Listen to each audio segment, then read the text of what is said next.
कहा जाता है कि एक बादशाह के साथ बैठे थे। सबके सब लड़के थे और वो उनकी तालीम के बारे में बहुत हरीस था। यहां तक कि वो बड़े हो गए और उन्होंने घड़सवारी और जंग करना सीख लिया और शहजादे बन गए। लेकिन सबसे छोटे शहजादे के साथ एक अजीब मसला था। वो जब भी किसी घोड़े पर सवार होता था, उसकी पीठ टूट जाती थी। इसके वालिद बादशाह को इस अजीब मामले पर हैरत हुई, तो उसके वजीर ने कहा, एक बूढ़ा दाना आदमी है। ए बादशाह, आपकी क्या राय है कि हम उससे सबब के बारे में पूछें? शायद वो कुछ जानता हो। बादशाह ने उस बूढ़े को बुलाने का हुक्म दिया और जब उसे सब कुछ बताया गया तो उस बूढ़े ने उनसे कहा, तुम्हें उसके लिए वो घोड़ा लाना होगा जो उसी रात उसके साथ पैदा हुआ था, क्योंकि वही वाहिद घोड़ा है जिसकी पीठ बाकी घोड़ों की तरह नहीं टूटेगी। बादशाह इस बात पर हैरान हुआ और कहा, ए बूढ़े, मैं उस घोड़े को कैसे तलाश कर सकता हूं? बूढ़ा खामोश हो गया। फिर उसने कहा, मेरे आका, मुझे बस इतना ही मालूम है। फिर वो उन्हें छोड़कर चला गया। बादशाह ने बहुत से घोड़े लाने का हुक्म दिया और कहा, जरूर इन घोड़ों के दरमियान वो घोड़ा होगा जिसे हम तलाश कर रहे हैं। शहजादा पहले घोड़े पर सवार हुआ तो उसकी पीठ टूट गई, दूसरे की भी, लेकिन तीसरे घोड़े के साथ कुछ नहीं हुआ। बादशाह खुश हुआ और कहा, अच्छा, ये तुम्हारा घोड़ा है।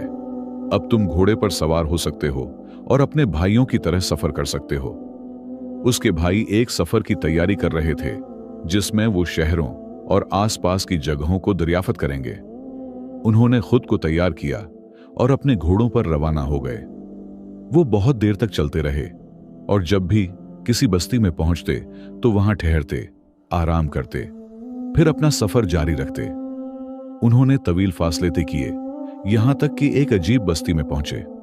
लोगों को एक ऐसे बादशाह के बारे में बात करते सुना जो अपने महल में रहता था और जिस पर लांत और जादू हो गया था और वो खौफनाक जिंदगी गुजार रहा था। बादशाह के बेटों ने ये बात सुनी, लेकिन उन्होंने उस पर तौजा न दी, सिवाय सबसे छोटे के, जो इस अजीब मामले के बारे में सोचने लगा और उसने ख्वाहिश की कि वो इस महल को देखे और वहां पहुंचे, क्योंकि ये शहजादा महम जुआई को पसंद करता था और डरता नहीं था। वो अपना रास्ता जारी रखते रहे, यहां तक कि एक घने और वसीया जंगल में पहुंचे। बादशाह के सबसे बड़े बेटे ने कहा, ठीक है, हम यहां रात गुजारेंगे और कल रवाना होंगे।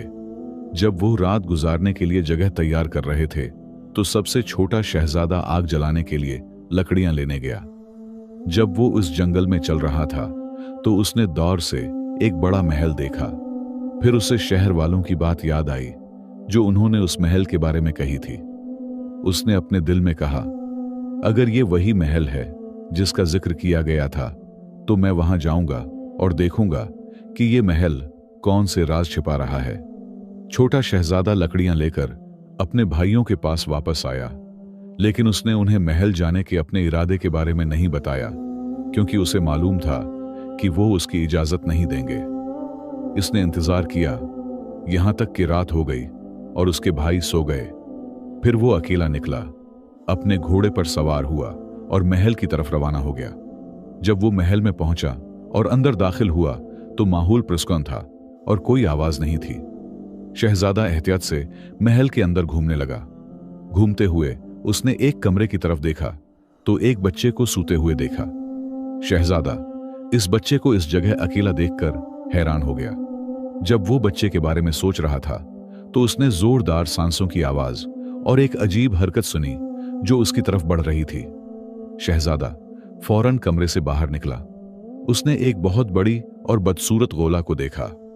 वो उसके करीब आई और कहने लगी, वो मेरे लिए छोटे बच्चे लाते थे, लेकिन उन्होंने मुझे सैर नहीं किया। अब मेरे सामने एक बड़ी जियाफत है। वो उस पर हमला करने के लिए करीब आई। शहजादे ने अपनी तलवार निकाली और गौला की तरफ बढ़ा और उससे लड़ना शुरू कर दिया। एक तवील लड़ाई के बाद शहजादा बहुत होशियार निकला। उसने उसे धोखा दिया और उसकी नजरों से उछल हो गया। फिर उसके पीछे से आया और अपनी तलवार से वार किया और उसे कत्ल कर दिया। वो बच्चे को अपने साथ ले गया और उसकी मां के पास पहुंचा। इससे उसे मालूम हुआ कि बादशाह पर एक जादुई तावीज डाल दिया गया था जिसने उसे अपने अक्ल पर काबू पाने से आजिज कर दिया था।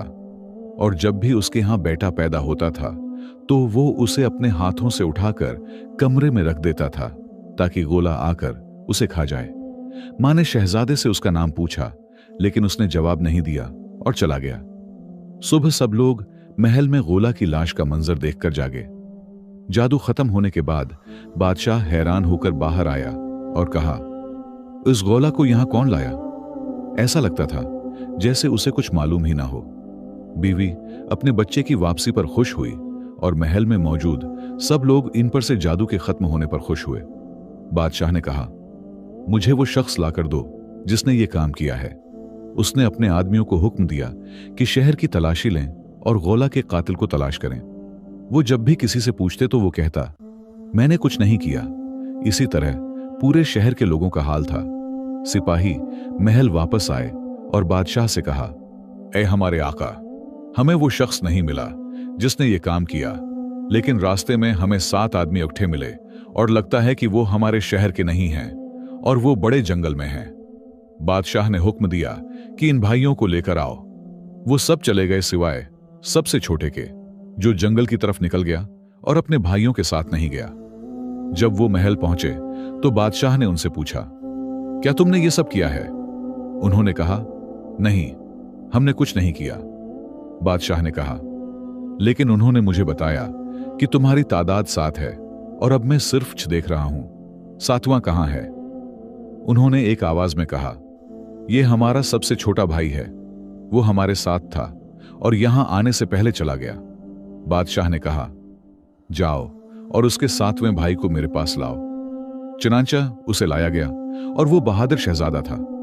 बादशाह ने उससे पूछा, क्या तुम वही हो जो महल में दाखिल हुआ, गोला को कत्ल किया और बच्चे को उसकी मां के पास वापस ले आया? शहजादे ने कहा, हां, ये सब मैंने किया है। बादशाह खामोश हो गया, जिससे सब लोग हैरान हो गए, हत्ता कि उसके भाई भी। फिर बादशाह ने कहा, तुम एक बहादुर आदमी और हीरो हो और मैं तुम्हें वो इनाम दूंगा जिसके तुम हकदार हो। बादशाह को मालूम हुआ कि वो एक अजीम बादशाह के बेटे हैं। उसने कहा, मेरी 7 बेटियां हैं, बहुत खूबसूरत, और इनमें सबसे खूबसूरत सबसे छोटी है। ए बहादुर शहजादे, वो तुम्हारे लिए तहफा होगी और उसकी बहनें तुम्हारे भाइयों के लिए होंगी। तुम्हारी क्या राय है? सबने बादशाह के फैसले को कबूल कर लिया, सिवाय सबसे बड़े भाई के। उसके दिल में हसद और कीना दाखिल होने लगा और वो खुश नहीं था। उसने अपने दिल में कहा, वो हमारी सबसे खूबसूरत औरत से क्यों शादी करे और हम सबसे बेहतर क्यों बन जाए? बादशाह ने उनके लिए एक बड़ा जश्न मुनाकद किया। जश्न खत्म होने के बाद उन्होंने अपनी बीवियों को लिया और अपना सफर जारी रखा। रास्ते में उन्हें शदीद प्यास महसूस हुई तो वो सड़क के किनारे एक कनवे पर रख गए। उनका सबसे छोटा भाई कनवे में उतरा ताकि उनके लिए पानी की एक बाल्टी भर सके। जब उसके भाइयों और उनकी बीवियों ने पानी पी लिया और अपने घोड़ों को भी पानी पिला दिया तो बड़े भाई ने अपने भाइयों से कहा, सुनो, हमारा छोटा भाई बहुत बदल गया है। वो अब हमें नहीं बताता कि वो क्या सोच रहा है और अब कोई वजह नहीं रही कि हम इस पर एतमाद करें। वो हमारे साथ रहने का मुस्तहक नहीं है। तुम्हें मेरी बात सुननी चाहिए, क्योंकि मैं तुम सब में बड़ा हूं और हमारे वालिद के बाद हुक्म देने का हक मेरा है। वो अपने भाई के बारे में बड़ी बातें करने लगा और उसके बारे में ऐसी बातें कहने लगा जो उसमें थी ही नहीं, यहां तक कि उसके भाइयों ने उसकी बात पर यकीन कर लिया। अफसोस कि उन्होंने अपने बड़े भाई की बात मान ली और सबने मिलकर उससे छुटकारा हासिल करने का फैसला किया। उन्होंने रस्सी को अपने हाथों से छोड़ दिया जब वो कनवे में था, ताकि वो इसी में मर जाए। जब उसकी बेवी ने यह देखा तो वो चीख कर बोली, तुम क्या कर रहे हो? ये मत करो, खुदा के लिए ऐसा ना करो। किसी ने उसकी चीखों पुकार पर तौजा न दी, लेकिन शहजादे ने अपनी बीवी की आवाज सुनी जब उसके भाइयों ने रस्सी काट दी और वो उस पर गिर गई। वो चीखने लगा, वहां क्या हो रहा है? क्या हो रहा है? किसी ने उसे जवाब नहीं दिया। चंद लम्हों के बाद कनवे के बाहर सब कुछ खामोश हो गया। तब शहजादे को समझ आ गया कि शैतान ने उसके भाइयों के दिल में वसवसा डाल दिया है और वो उसे मारना चाहते थे, इसलिए उसे कन्वे में अकेला छोड़ दिया। घंटों गुजर गए और शहजादा इस गहरे कन्वे से निकलने का कोई तरीका सोचता रहा। काफी देर बाद कन्वे के अंदर खौफनाक माहौल में उसने शूर और भीड़ों की आवाज सुनी जो कन्वे के करीब आ रही थी। एक चरवाहा आया और उसने देखा कि शहजादे के तमाम भाई, उनके घोड़े और उनकी औरतें मुजस्मों में तब्दील हो चुके हैं। जब चरवाहे ने कन्वे से आने वाली आवाज सुनी जो मदद के लिए पुकार रही थी, तो वो बहुत खौफजदा हो गया। फिर वो कन्वे के करीब आया तो उसने शहजादे को देखा। शहजादे ने कहा, ए आदमी, डरो मत, मुझे यहां से निकलने में मदद करो। चरवाहे ने एक रस्सी लाई और उसे शहजादे की तरफ फेंक दिया। शहजादा ऊपर चढ़ा और कन्वे से बाहर निकल आया। उसने चरवाहे का बहुत शुक्रिया अदा किया और कहा, मैं तुम्हारा एहसान कभी नहीं भूलूंगा। जब शहजादा मुड़ा तो उसने देखा कि उसके भाई मुजस्मों में तब्दील हो चुके हैं। वो इस मंजर से हैरान रह गया और कहने लगा, क्या हुआ, क्या हुआ, ये इस तरह कैसे हो गए? तब चरवाहे को मालूम हो गया कि शहजादा बादशाह का बेटा है और जो लोग मुजस्मों में तब्दील हो गए हैं वो उसके भाई हैं। शहजादा अपने आप से बहुत से सवाल करने लगा, ये कैसे हुआ और ये किसने किया? चरवाहे ने कहा, सुनो ए शहजादे, मैं तुम्हें सब कुछ बताता हूं। मैं कई सालों से एक जिन के मालिक के लिए भेड़ें चराता हूं। वो बहुत खतरनाक है और उसके पास बहुत बड़ी शैतानी ताकत है। वो किसी भी चीज को मुजस्समों या राख में तब्दील कर सकता है। इसी ने तुम्हारे भाइयों को इस शक्ल में बदल दिया है और वो अपने साथ एक बहुत खूबसूरत लड़की को भी ले गया है। तब शहजादे को समझ आ गया कि वो लड़की उसकी बीवी है। वो बहुत गुस्से में आ गया और चरवाहे से कहा, वो जिन कहां मिलेगा? बराह करम मुझे बताओ। चरवाहे ने कानपती हुई आवाज में कहा, लेकिन ए शहजादे। शहजादे ने उसकी बात काटते हुए कहा, ड्रू मत, उसे कभी मालूम नहीं होगा कि तुमने मुझे कुछ बताया है। चरवाहे ने कहा, वो जिन इस पहाड़ की चोटी पर रहता है, लेकिन ऐ शहजादे तुम्हें अपने कपड़े बदलने होंगे। तुम्हें मेरी तरह नजर आना होगा। मैं तुम्हें अपने कपड़े दे देता हूं ताकि जब तुम उसके पास जाओ तो वो तुम्हें पहचान न सके। जब तुम उसके पास पहुंचोगे तो वो तुमसे पूछेगा, आज तुम कहां चराई कर रहे थे? तुम कहना, अमुल कनातिस में। फिर वो पूछेगा, क्या वहां घास थी या नहीं? तुम कहना, सब्ज खशक। फिर वो कहेगा, तुम बड़े बदकिस्मत चरवाहे हो। तुम जवाब देना, तुम मुझे आज से पहले नहीं जानते। ऐ शहजादे, ये सब बातें याद रखना ताकि वो तुम्हें पहचान न सके। और अगर तुम इससे नजात हासिल करना चाहते हो और अपनी बीवी को बचाना चाहते हो तो तुम्हें यह मालूम करना होगा कि उसकी रूह कहां है, क्योंकि यही उसकी वाहिद कमजोरी है। शहजादे ने कहा, ठीक है। फिर शहजादे ने चरवाहे के कपड़े पहन लिए और इस पहाड़ की तरफ रवाना हो गया। चरवाहे ने उसे आवाज दी, ऐ शहजादे, होशियार रहना, वो बहुत शरीर और बहुत ताकतूर है। शहजादा जिनकी तलाश में निकल पड़ा और 2 दिन बाद इस पहाड़ पर पहुंच गया जहां वो रहता था। जब शहजादे ने उसे देखा तो वो इंतहाई बदसूरत था और उसकी शक्ल ऐसी थी कि आंखें बर्दाश्त नहीं कर सकती थीं। जिन ने उससे पूछा, आज तुम कहां चराई कर रहे थे? क्या वहां घास थी या नहीं? तुम कितने बदकिस्मत चरवाहे हो। शहजादे ने उसे वही जवाब दिया जो उसने चरवाहे से सुना था। शहजादा दौर से नजर रखता रहा यहां तक कि उसने देखा कि उसकी बीवी भेड़ों का दूध दोहने के लिए आ रही है। जिन ने उसे अपनी खादमा बना लिया था क्योंकि उसने उससे शादी करने से इनकार कर दिया था।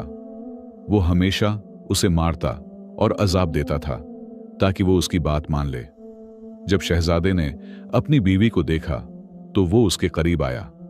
जब उसकी बीवी ने उसे देखा तो वो रोने लगी और उसके आंसू इस दूध में गिरने लगे जो उसके सामने बर्तन में था। शहजादे ने उससे कहा, परेशान न हो मेरी महबूबा, मैं तुम्हें बचा लूंगा, लेकिन पुरस्कौन रहो और मेरी बात गौर से सुनो। जब वो तुमसे अपनी बात मानने को कहे तो उससे कहो, मैं तुमसे शादी करूंगी, लेकिन एक शर्त पर कि तुम मुझे बताओगे कि तुम्हारी रूह कहां है। शहजादे की बीवी ने अपने आंसू पूंछे और जिन के पास गई। उसने उसे दूध दिया। जब उसने दूध पिया तो उसे नमकीन लगा। उसने कहा, यह नमकीन है, तुमने उसके साथ किया। तब उसे याद आया कि उसके आंसू इसमें गिरे थे। उसने कहा, जब मैं रोटी तैयार कर रही थी तो मेरे हाथ में नमक रह गया था। फिर मैं भेड़ों का दूध दौहाने चली गई और वो नमक दूध में गर गया। बस यही बात है। जिन ने कहा, तुम मेरी खादमा ही रहोगी जब तक तुम मुझसे शादी पर राजी नहीं हो जाते। उसने कहा, ठीक है, मैं तुमसे शादी करने पर राजी हूं, लेकिन एक शर्त पर, कि मैं तुम्हारी रूह की जगह जान लूं। जिन ने कहा, यह तुम्हारी बात नहीं लगती, ये तुम्हें किसने बताया? शहजादे की बीवी ने कहा, नहीं, ये मेरी ही बात है। जिन हंसते हुए बोला, अगर मैं तुम्हें अपनी रूह की जगह बता दूं तो क्या तुम उसे वापस लाने जाओगी? उसने कहा, हरगिज़ नहीं, मैं सिर्फ ये जानना चाहती हूं। जिन ने कहा, मैं तुम्हें बता देता हूं क्योंकि मैं तुमसे मोहब्बत करने लगा हूं। मेरी रूह एक बहुत दौर मुल्क में है, 7 समंदरों के पार। वो एक ऊंटनी में है और उसके कोहान में एक कबूतर है। इस कबूतर के अंदर एक इंडा है और इस इंडे के अंदर एक बाल है और वही बाल मेरी रूह है। शहजादे ने यह सब कुछ सुन लिया। जब उसने अपनी बीवी और जिन के दरमियान पूरी गुफ्तगू सुनी तो उसे मालूम हो गया कि जिन की रूह कहां है और उसकी कमजोरी क्या है। उसने अपनी बीवी से कहा, ड्रू मत, मैं जल्द तुम्हारे पास वापस आऊंगा। फिर वो वहां से चला गया। रास्ते में उसकी मुलाकात चरवाहे से हुई। उसने उसे उसके कपड़े वापस दे दिए और उसकी मदद पर उसका शुक्रिया अदा किया। फिर वो जंगल की तरफ रवाना हुआ जहां तमाम जानवर आजाद घूमते थे। उसने एक हिरन का शिकार किया। फिर जंगल के बीच में एक बड़ा गड्ढा खोदा और उसमें हिरन को रख दिया ताकि वो उकाब के लिए खाना बन जाए। वो काफी देर इंतजार करता रहा। फिर कुछ ही लम्हों बाद बहुत से बड़े बड़े उकाब आए ताकि खाना खाएं। तब शहजादा बोला, इस जियाफत के मालिक को तुमसे एक चीज चाहिए। उकाब बोला, तुम क्या चाहते हो? शहजादे ने कहा, मैं 7 समंदरों के पार एक अजीब सरजमीन में जाना चाहता हूं। पहले उकाब ने कहा, मैं तुम्हें वहां 1 महीने में ले जाऊंगा। दूसरे ने कहा, मैं तुम्हें 4 हफ्तों में ले जाऊंगा। तीसरे ने कहा, मैं तुम्हें 2 हफ्तों में ले जाऊंगा। इसी तरह सब बोलते रहे यहां तक कि सबसे बड़ा और सबसे ताकतवर उकाब बोला, ठीक है, मैं तुम्हें वहां 2 घंटों में ले जाऊंगा, लेकिन एक शर्त पर। शहजादा खुश हो गया और उससे पूछा, ए उकाब, तुम्हारी शर्त क्या है? उकाब ने जवाब दिया, हर समंदर जिसे मैं तुम्हारे साथ पार करूंगा, उसके बदले तुम मुझे गोश्त का एक टुकड़ा दोगे। शहजादे ने कहा, ठीक है, मैं तुम्हारी शर्त मानता हूं। शहजादे ने हिरन के शिकार से गोश्त के 7 टुकड़े तैयार किए। फिर वो उकाब की पीठ पर सवार हो गया और वो समंदर के ऊपर बुलंद फजा में उड़ने लगा। जब उन्होंने पहला समंदर पार किया तो शहजादे ने उसे गोश्त का एक टुकड़ा दिया। उकाब ने उसे खा लिया।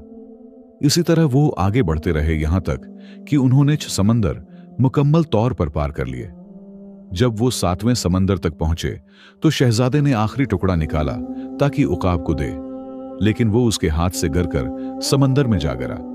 शहजादे ने छुरी निकाली और अपनी रान से गोश्त का एक टुकड़ा काटकर उकाब को दे दिया ताकि वो सफर जारी रख सके। शहजादा शदीद तकलीफ में था और बहुत ज्यादा खून बह रहा था, लेकिन वो खामोश रहा ताकि उकाब को इस बात का एहसास ना हो। जब वो 7 समंदरों को पार करने के करीब पहुंचे तो उकाब ने कहा, आखिरी गोश्त का टुकड़ा जो मैंने खाया वो नमकीन था। शहजादे ने कहा, हां, क्योंकि वो मेरे अपने गोश्त का था। उकाब गुस्से में बोला, तुमने मुझे धोखा क्यों दिया? शहजादे ने कहा, मेरे पास और कोई रास्ता नहीं था। जब आखिरी गोश्त का टुकड़ा मेरे हाथ से गिर गया तो मैं तुमसे क्या हुआ वादा तोड़ना नहीं चाहता था ताकि तुम सफर मुकम्मल करो। उकाब ने आखिरी समंदर भी पार कर लिया और शहजादा इस अजीब बस्ती तक पहुंच गया। शहजादे ने उकाब का शुक्रिया अदा किया और उकाब वहां से उड़ गया। जब शहजादा वहां पहुंचा तो वो काफी देर तक चलता रहा। वो बहुत थक चुका था। वो एक जंगल से गुजरा और वहां उसे एक झोंपड़ी नजर आई जिसमें एक बूढ़ी औरत और उसकी बेटी रहती थी। शहजादा थका हुआ बैठ गया और उसके जिस्म से खून बह रहा था। बूढ़ी औरत ने उसे देखा और अपनी बेटी से कहा, वहां कोई शख्स है और लगता है कि वो जख्मी है। बूढ़ी औरत और उसकी बेटी शहजादे की मदद के लिए बाहर आए। जब वो दोनों उसके पास पहुंचे तो उन्होंने देखा कि वो शदीद खून बहने की वजह से बेहोश हो चुका है और उसकी हालत बहुत खराब है। बूढ़ी औरत ने कहा, अगर हमने उसका इलाज ना किया तो ये आदमी मर जाएगा। हम अल्लाह से दुआ करेंगे कि ये बच जाए। बूढ़ी औरत और उसकी बेटी उसे घसीटकर झोंपड़ी के अंदर ले गईं। काफी वक्त गुजर गया और बूढ़ी औरत ने उसका इलाज किया। उसने पत्ते पीसकर मिरहम जैसी दवा बनाई और उसके जख्म पर लगा दी ताकि वो जल्द ठीक हो जाए। दिन बह दिन शहजादे की हालत बेहतर होती गई। उसने बूढ़ी औरत और उसकी बेटी को अच्छी तरह जान लिया और उन्हें अपना ना या खानदान समझने लगा। बूढ़ी औरत ने उससे पूछा, ऐ मेरे बेटे, तुम्हारी कहानी क्या है? तुम यहां कैसे आए? क्या तुम रास्ता भटक गए हो? शहजादे ने जवाब दिया, नहीं ऐ मेरी मां, मैं एक शिकारी हूं। मैं घूम रहा था कि एक रीछ ने मुझ पर हमला कर दिया और मैं मरने ही वाला था। अगर अल्लाह का फजल ना होता जिसने तुम्हें और तुम्हारी नेक बेटी को मेरी तरफ भेजा, तुम्हारा शुक्रिया। बूढ़ी औरत ने कहा, तुम मेरे बेटे की तरह हो और मैं तुम्हारी मदद करूंगी यहां तक कि तुम अपने वतन वापस जाने का फैसला करो। शहजादे ने बूढ़ी औरत और उसकी बेटी को अपनी असल कहानी नहीं बताई, क्योंकि उसे डर था कि वो उसकी मदद करने की कोशिश करेंगी और खुद को खतरे में डाल देंगी। जब शहजादा इस जगह के इर्द-गिर्द घूम रहा था तो उसने एक ऊंट को दौर एक जगह पर अकेले घूमते देखा। वो हर रोज उसे देखता रहा और उस पर नजर रखता रहा। फिर उसे महसूस हुआ कि वो कोई आम ऊंट नहीं है। वो उसके पास गया और उसे गिराने की कोशिश की। ऊंट ने उसे सख्ती से हमला करके रोकने की कोशिश की, लेकिन शहजादा उसे गिराने की कोशिश करता रहा, क्योंकि वो जानता था कि यही वो मकसद है जिसके लिए वो इतनी दूर से आया है। इसी तरह शहजादा हर रोज कोशिश करता रहा और उम्मीद नहीं छोड़ी। वो ऊंट से लड़ता यहां तक कि थक जाता, फिर बूढ़ी औरत की झोंपड़ी में वापस आता ताकि पानी पी सके, और अगले दिन दोबारा इस ऊंट से लड़ने के लिए वापस जाता। जब एक नई सुबह आई तो शहजादा ऊंट से लड़ने के लिए तैयार होकर निकला। बूढ़ी औरत ने उसे देखा और उसे कुछ अजीब महसूस हुआ।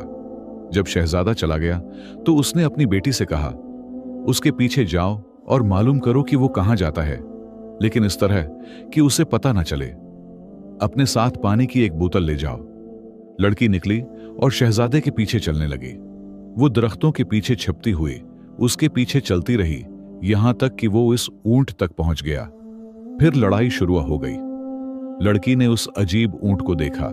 कुछ देर बाद शहजादा थक गया, लेकिन वो लड़ता रहा और ऊंट से कहने लगा, अगर मैं पानी पी लूं तो ए लाइन, मैं तुम्हें शिकस्त दे दूंगा। लड़की ने शहजादे की बात सुन ली।